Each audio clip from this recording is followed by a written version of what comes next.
Қайырлы күн достар, бүгін хачапури дайындаймыз.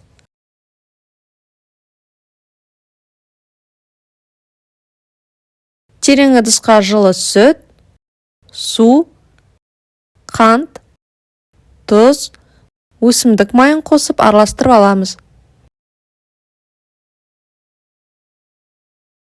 Екінші ыдысқа електен ұнды өткізіп аштық қосып араластырып алып,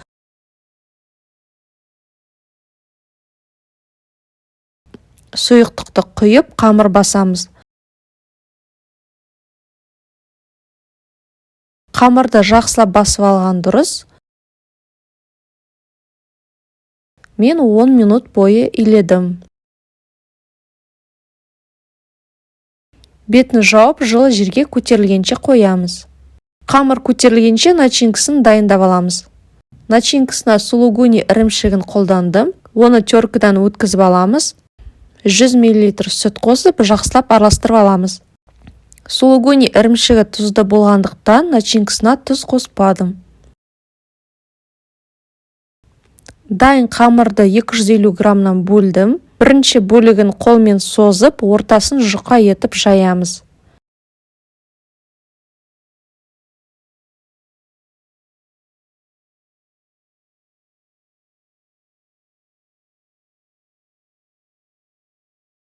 Начинканы екі шетінен бастап салып, бортик етіп жабамыз.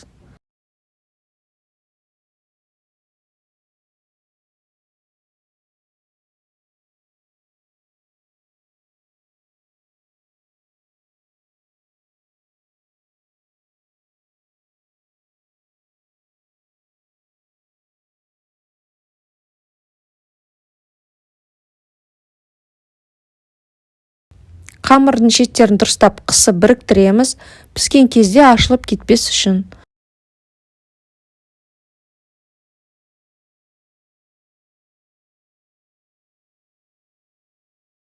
Дайын заготовканы противеньға салып, ортасын начинкамен толтырамыз.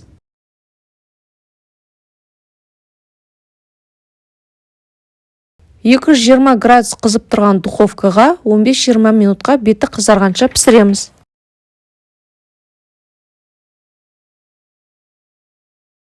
Ол піскенше жұмыртқаның сарысын дайындап аламыз.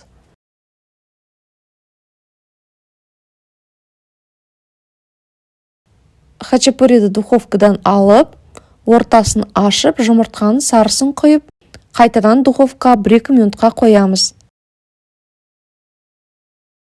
Жұмыртқамыз пісіп кетпеу керек.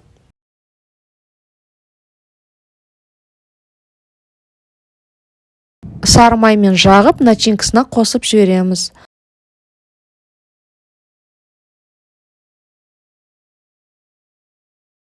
Астарыңыз дәмді болсын, рецепті ұнаса лайк басып, каналыма жазылыңыз.